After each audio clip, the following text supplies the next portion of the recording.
Assalamualaikum warahmatullahi wabarakatuh.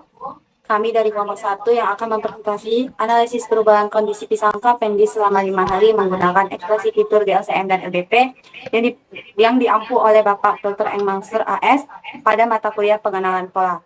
Perkenalkan, saya Juraida Rahab sebagai moderator dan ini adalah rekan-rekan saya.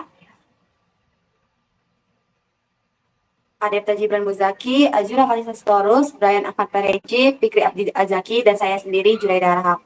Tanpa memperpanjang waktu, mari kita mulai presentasi.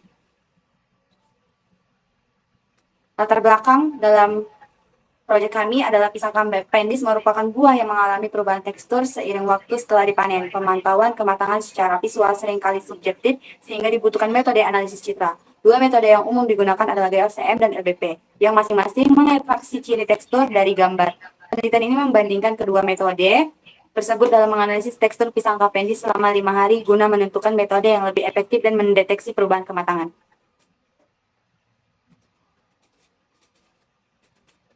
Di mana tujuan penelitian kami pertama membandingkan hasil ekstraksi ciri tekstur pisang kapendis menggunakan metode GLCM dan LBP. Yang kedua, mengetahui perubahan tekstur pisang kapendis selama 5 hari berdasarkan analisis citra digital. Yang ketiga, menilai efektivitas metode GLCM dan LBP dalam mendeteksi tingkat kematangan buah pisang. Dan yang terakhir, menerapkan metode local binary, pattern atau LBP, dan V-level CO accretion matrix atau GLCM untuk ekstraksi fitur tekstur. Berikutnya akan saya serahkan kepada teman saya. Selanjutnya itu penjelasan metode GLCM. Gray Level Co-occurrence Matrix atau GLCM adalah metode ekstraksi ciri tekstur yang bekerja dengan menghitung frekuensi kemunculan pasangan piksel dengan tingkat keaguan tertentu dalam jarak dan arah tertentu. Dari matriks ini diperoleh informasi statistik seperti kontras, correlation, energi, dan homogeneity yang menggambarkan pola tekstur dalam citra. GLCM sangat baik digunakan untuk menganalisis variasi tekstur secara global. Namun, metode ini cukup sensitif terhadap rotasi dan membutuhkan komputasi yang lebih kompleks. Selanjutnya yaitu penjelasan metode LBP. Sementara itu, Local Binary Pattern atau LBP adalah metode tekstur yang lebih sederhana dan efisien. LBP membandingkan nilai piksel pusat dengan piksel-piksel di sekitarnya untuk membentuk pola biner yang mempresentasikan tekstur lokal. Pola ini kemudian dikonversi menjadi histogram yang digunakan sebagai ciri tekstur. LBP unggul dalam kecepatan dan ketahanan terhadap perubahan pencahayaan, namun kurang akurat saat digunakan pada tekstur yang kompleks atau berpola besar. Dataset yang digunakan dalam penelitian ini merupakan gambar pisang Cavendish yang diambil selama 5 hari berturut-turut. Setiap harinya sebanyak 20 gambar diambil pada pukul 5 waktu Indonesia Barat secara konsisten. Proses pengambilan gambar dilakukan di dalam ruangan tertutup untuk meminimalkan gangguan cahaya dari luar, dengan bantuan pencahayaan buatan dari lampu agar kondisi cahaya tetap stabil. Sebagai latar belakang, digunakan kertas HVS putih untuk menjaga kontras yang konsistensi visual. Seluruh gambar diambil menggunakan kamera Nikon bertipe D5200 yang dikenal mampu menghasilkan citra dengan resolusi tinggi dan detail yang baik untuk keperluan analisis citra digital. Berikut adalah gambar dataset kami dari hari pertama, hari kedua, ketiga, keempat, sampai kelima. Selanjutnya akan dijelaskan oleh teman saya. Baik, di sini saya Adepta Jibran akan menjelaskan hasil penelitian yang telah kami buat.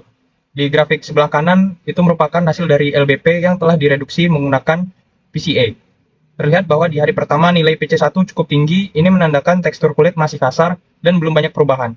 Memasuki hari kedua, nilai ini turun drastis, kemungkinan karena mulai muncul bintik-bintik pematangan. Lalu di hari ketiga sedikit naik lagi, dan di hari keempat mencapai titik terendahnya. Ini menunjukkan bahwa tekstur sudah sangat seragam karena pisang hampir matang sempurna. Dan di hari kelima nilainya naik lagi, ini bisa jadi karena muncul bercak atau fermentasi awal. Sementara itu grafik sebelah kiri menunjukkan fitur energi dari GLCM. Hari pertama energinya paling tinggi, ini menandakan permukaan yang sangat seragam. Namun nilai ini menurun pada hari kedua, dan naik lagi di hari ketiga. Lalu mencapai titik terendah di hari keempat. Ini mengindikasikan bahwa tekstur menjadi sangat kompleks. Nah, untuk di hari kelima, nilai energi naik kembali. Ini mungkin terjadi karena permukaan mulai seragam kembali akibat proses pembusukan. Next. Lalu di sini ada perbandingan LBP dan GLCM homogeneity. Di grafik sebelah kanan ini masih LBP yang sama seperti yang tadi. Nah, untuk di homogeneity ini menunjukkan bagaimana nilai meningkat hingga hari keempat. Lalu tiba-tiba turun drastis di hari kelima. Homogeneity yang tinggi menunjukkan bahwa tekstur permukaan menjadi semakin seragam. Yang masuk akal karena di hari keempat pisang biasanya sudah matang sempurna. Namun penurunan tajam di hari kelima mengindikasikan bahwa mulai terjadi ketidakteraturan tekstur akibat proses pembusukan awal. Jadi keduanya menunjukkan tren perubahan tekstur yang relevan, namun GLCM melalui homogeneity memberikan indikasi yang cukup tajam terkait transisi dari kematangan ke pembusukan. Selanjutnya akan dijelaskan oleh teman saya. Baik, di sini saya akan menjelaskan lanjutan dari penjelasan oleh Gibran, yang dimana grafik ketiga itu menjelaskan perbandingan LBP dan GLCM kontras. Jadi di sini teman-teman, grafik di kiri masih menampilkan nilai PC1 dari hasil PCA terhadap histogram LBP. Dan lagi-lagi menunjukkan fluktuasi yang serupa dengan sebelumnya, menguat di awal, turun di pertengahan, lalu naik kembali di hari kelima. Ini mengindikasikan bahwa variasi tekstur permukaan kulit pisang cukup terasa selama proses pematangan. Di sisi lain, grafik kontras dari GLCM memperlihatkan tren penurunan yang cukup tajam, terutama dari hari keempat ke hari kelima. Kontras dalam GLCM mengukur perbedaan intensitas antar piksel dan penurunan ini menunjukkan bahwa perbedaan antar piksel menjadi makin kecil, alias tekstur menjadi semakin halus dan seragam, hingga akhirnya kontras hilang saat pisang mulai membusuk. Jadi fitur kontras memberikan sinyal kuat bahwa di hari kelima struktur permukaan pisang mulai kehilangan variasinya secara signifikan. Lanjut.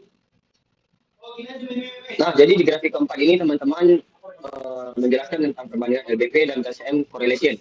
Jadi grafik di sebelah kiri ini menunjukkan fluktuasi tekstur berdasarkan histogram LBP.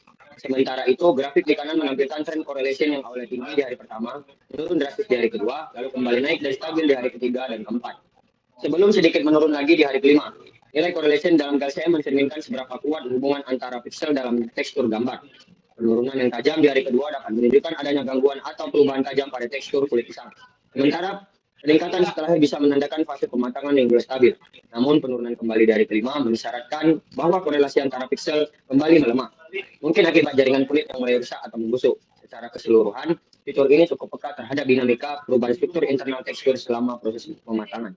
Selanjutnya akan dibacakan oleh teman saya.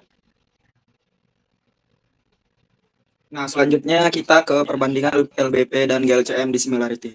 Jadi di slide terakhir perbandingan ini kita bakal fokus pada fitur dissimilarity dari GLCM yang mengukur seberapa besar perbedaan intensitas antar piksel pada tekstur gambar. Grafik kanan tetap menampilkan perubahan nilai PCA dari histogram LBP, sementara grafik kiri menunjukkan perubahan dissimilarity dari hari pertama hingga hari kelima. Dari grafik bisa dilihat bahwa nilai dissimilarity relatif rendah di hari kedua dan hari keempat, dan mengalami peningkatan tajam di hari kelima. Peningkatan ini menunjukkan bahwa variasi intensitas antar piksel menjadi semakin besar, yang bisa dikaitkan dengan mulai rusaknya permukaan kulit pisang saat mendekati pembusukan. Jadi fitur dissimilarity ini cukup sensitif terhadap perubahan tekstur kasar atau tidak seragam. Jadi sehingga bisa menjadi indikator penting pada fase akhir pematangan.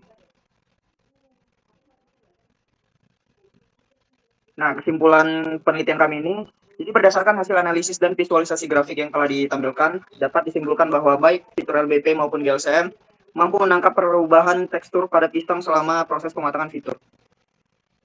Fitur LBP yang diolah menggunakan PCA menunjukkan pola perubahan yang konsisten dan bisa membedakan antar hari, menandakan bahwa metode ini efektif untuk mendeteksi perubahan tekstur global secara ringkas dan stabil. Sementara itu, fitur GLCM seperti kontras, correlation, dan similarity menunjukkan sensitivitas yang berbeda terhadap variasi tekstur.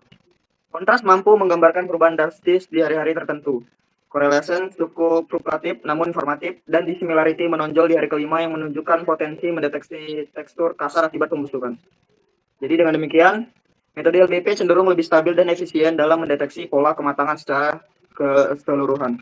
Sedangkan GLCM memberikan informasi detail yang bersifat lengkap. Kombinasi antara LBP dan GLCM dapat memberikan informasi yang saling melengkapi untuk analisis tekstur citra, khususnya dalam pemantauan proses pematangan buah.